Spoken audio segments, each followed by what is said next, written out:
Bon, dans notre parcours jusqu'ici, on a déjà bien décortiqué comment éliminer le superflu, comment tailler dans le gras de nos obligations, pas vrai, eux? Ouais, tout à fait. On a beaucoup parlé de créer des routines sans friction, de simplifier son environnement. C'est ça. Mais la vraie question, c'est que se passe-t-il au moment exact, à la seconde précise où on doit passer à l'action? Ah, le moment de vérité, quoi. Exactement. Parce que toute cette ingénierie de la simplicité, ben, elle s'effondre totalement si, au moment d'agir, notre cerveau n'est pas vraiment là. C'est clair. Si l'esprit est ailleurs, la méthode ne sert plus à rien. Et pour illustrer ça, il y a cette histoire incroyable. Imaginons un instant un entraîneur de rugby avec un palmarès qui défie absolument toute logique. Oui, Larry Jelwick, c'est ça? C'est lui, l'entraîneur du lycée Highland. Sur une carrière de 36 ans, accroche-toi bien, il accumule 418 victoires C'est immense. et seulement 10 petites défaites. 20 championnats nationaux. C'est presque absurde, statistiquement. Mais grave. Du coup, la réaction immédiate, c'est de chercher son secret tactique. On se dit, il doit faire des entraînements d'une brutalité inouïe ou alors il a des stratégies secrètes de dingue sur le terrain. On cherche toujours l'explication physique, en fait. Voilà. Sauf que non, son arme absolue, elle a absolument rien de physique. Elle tient juste en un acronyme de 3 lettres. W-I-N. Et ces trois lettres, ça signifie What's important now en anglais, ce qu'on pourrait traduire par qu'est-ce qui est important maintenant. Exactement. Et c'est quoi la logique derrière cette question toute simple? En fait, c'est une porte d'entrée fascinante pour notre exploration d'aujourd'hui. Jalbeck a compris un truc fondamental sur notre psychologie. Pour lui, être battu physiquement par une équipe meilleure, bon, ça arrive, c'est une réalité objective. Ouais, il y a toujours plus fort que soi. C'est ça. Mais perdre le match, dans sa philosophie, c'est avant tout un échec cognitif.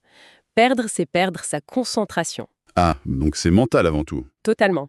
Si un joueur rate une passe critique, et qu'il passe les 3 minutes suivantes à ruminer cette erreur en courant sur le terrain, il n'est plus dans le jeu. Il court, mais son cerveau est resté coincé 3 minutes dans le passé, en fait. Exactement.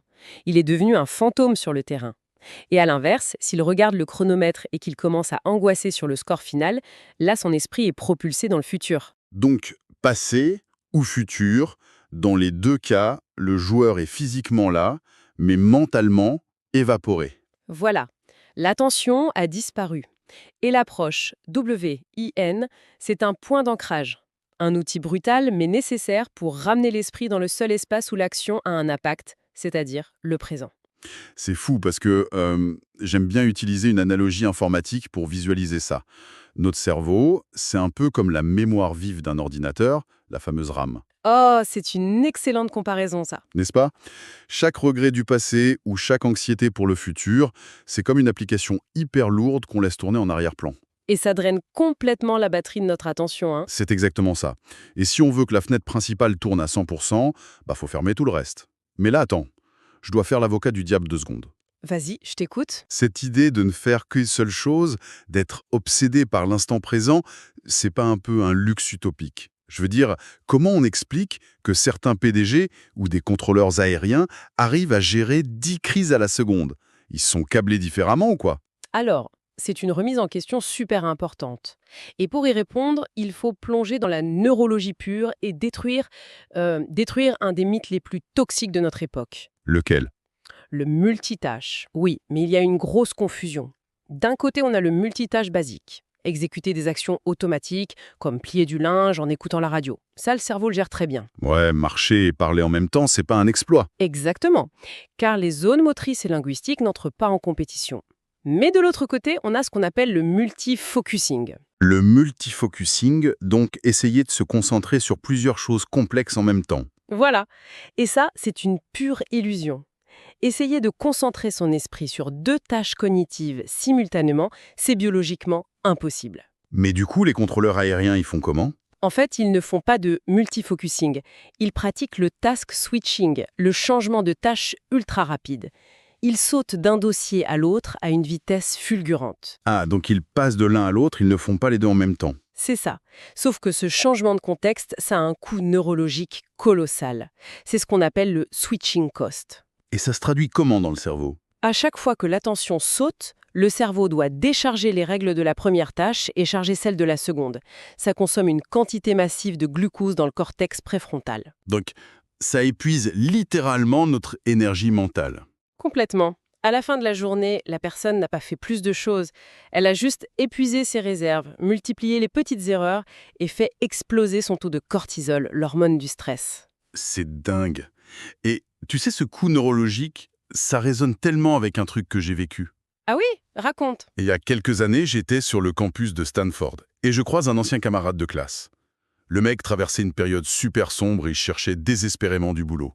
D'accord, un moment de forte pression donc. Voilà. Il me demande de l'aide pour s'orienter. On commence à discuter, je lui pose des questions stratégiques pour débloquer sa situation. Un échange crucial pour son propre avenir, quoi. Et que s'est-il passé? Et à peine 20 secondes après le début de la discussion, son téléphone vibre. Et là, sans même y penser, ses yeux baissent et ses pouces se mettent à taper frénétiquement un texto. Oh là là, la déconnexion totale. Mais total, et il était là physiquement, debout sur le trottoir, mais mentalement, il s'était évaporé. Il a quitté une conversation de survie pour sa carrière pour une distraction complètement triviale. Et j'imagine que ça a cassé toute la dynamique de l'échange. Complètement. Il y a eu un long silence. Il a fallu attendre qu'il relève la tête. Et le pire, c'est qu'il avait totalement perdu le fil. La conversation est retombée à plat, finie. C'est fascinant parce que ce qui s'est passé dans le cerveau de cet étudiant, c'est pas juste un manque de politesse, c'est un véritable piratage chimique. Un piratage, comment ça? En recevant ce texto, il a eu une décharge de dopamine, l'hormone de la nouveauté et de la récompense immédiate. En baissant les yeux, son cerveau a brusquement effacé toute l'architecture cognitive de vos discussions pour charger le contexte de ce message. Il a vidé sa rame d'un seul coup, en fait. Exactement. Et il y a une donnée terrifiante issue des recherches sur l'attention à ce sujet. Lorsqu'une tâche cognitive profonde est interrompue, il faut en moyenne 23 minutes au cerveau pour retrouver le même niveau de concentration. 23 minutes, juste pour un coup d'œil de 3 secondes sur un écran? Oui, 23 minutes de pénalité. C'est pour ça que le mythe du multifocusing est un désastre absolu. On passe notre temps à payer ces pénalités. C'est effrayant quand on y pense. Et je crois que ça nous amène à une perspective un peu plus philosophique qu'on a trouvée dans nos recherches. Une notion qui vient de la Grèce antique. Tout à fait. Les Grecs avaient une vision géniale de ce problème. Ils utilisaient deux mots complètement distincts pour définir le temps. Le premier, c'est chronos. Chronos, comme le chronomètre, j'imagine. C'est ça. Le temps quantitatif, linéaire, mesurable. Le fameux tic-tac de l'horloge. Dans la mythologie, Chronos, c'est le titan qui dévore ses propres enfants. Sympa à l'ambiance. N'est-ce pas? Mais ça représente bien ce temps qui nous stresse, qui nous consume, celui contre lequel on fait la course tous les jours. D'accord. Et donc c'est quoi le deuxième mot? Le deuxième, c'est kairos. Contrairement à ce titan destructeur, le kairos, c'est le temps qualitatif. C'est l'instant opportun, la fenêtre de tir parfaite. Donc on n'est plus du tout dans une logique de seconde ou de minute. Pas du tout. C'est une question de profondeur d'expérience. Vivre dans le kairos, c'est habiter pleinement l'instant présent sans regarder sa montre. Ah, c'est beau ça. Et du coup, le but de tout ce qu'on essaye de faire ici, c'est pas de battre Chronos en optimisant nos agendas à la seconde près. Exact. C'est d'apprendre à basculer dans le kairos, d'étirer la qualité de chaque seconde par la force de notre présence. Cette transition de Chronos à Kairos, franchement, l'image est magnifique. Et le truc, c'est que ça s'expérimente physiquement. T'as un exemple en tête? Ouais, prenons un déjeuner pro, un truc hyper classique au milieu d'une journée chaotique. La norme aujourd'hui, c'est quoi? On s'assoit, on commande à toute vitesse, et on utilise ce temps pour débriefer les crises du matin ou planifier l'après-midi. C'est le fameux repas utilitaire. On ingurgite des calories, mais l'esprit n'est même pas là. Voilà, le corps mange, le cerveau bosse. Mais dans les documents qu'on a analysés, il y a cette expérience radicale d'un déjeuner en pleine conscience avec une collègue. Ah oui, sans aucune discussion sur le travail. Zéro. Interdiction de parler boulot ou d'anticiper la suite. La seule règle, c'était d'être là, d'observer la texture des aliments, de ressentir le présent. Et les résultats physiologiques sont frappants, non? Ah, c'est ahurissant. Le rythme cardiaque ralentit, le système nerveux parasympathique s'active, la digestion est bien meilleure. Mais le plus fou, c'est le retour au bureau. Fini le coup de barre de 14 heures, j'imagine. Exactement. À la place, une clarté mentale absolue. Les dossiers de l'après-midi ont été traités avec une fluidité et une joie incroyables. En refusant de sacrifier le repas, la performance a explosé. C'est logique parce que le système cognitif a pu se réinitialiser complètement. Et d'ailleurs, c'est exactement la signature des grands maîtres. Des maîtres? Tu penses à qui Si on prend l'exemple de Jiro Ono, tu sais, le chef cuisinier de 85 ans dans le documentaire sur les sushis. Ah oui, Jiro Dreams of Sushi. Un chef-d'œuvre ce doc. totalement. Son restaurant est minuscule, la pression pour avoir une table est mondiale, mais si tu l'observes bien derrière son comptoir, il semble bouger au ralenti. Ouais, il n'y a aucune précipitation, aucune tension. C'est hypnotique. Parce qu'il incarne la quintessence du Kairos. À la seconde où il travaille, il ne pense pas aux clients mécontents de la veille, ni aux étoiles Michelin de l'année prochaine. Son univers entier, c'est juste la tranche de poisson posée sur le riz, là, maintenant. C'est ça. Quand on arrive à filtrer le bruit du monde et à canaliser toute sa bande passante sur une seule tâche, ça devient la forme absolue de la maîtrise. Ce n'est plus du travail, c'est un état de flux continu. Bon, l'exemple du maître sushi de 85 ans, c'est super poétique, c'est clair. Oui, ça fait rêver. Mais redescendons sur Terre 2 minutes. Face à la brutalité du quotidien, il faut qu'on parle du moment où le système s'effondre totalement. Le fameux scénario catastrophe. Voilà, imaginons la scène. 23 heures, une chambre d'hôtel impersonnelle, vol retardé, t'es épuisé.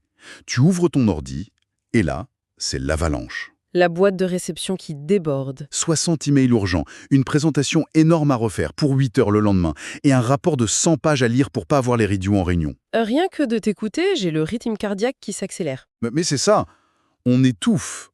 Le cerveau déclenche l'alarme incendie parce que, soudain, absolument tout semble vital dans la seconde qui vient.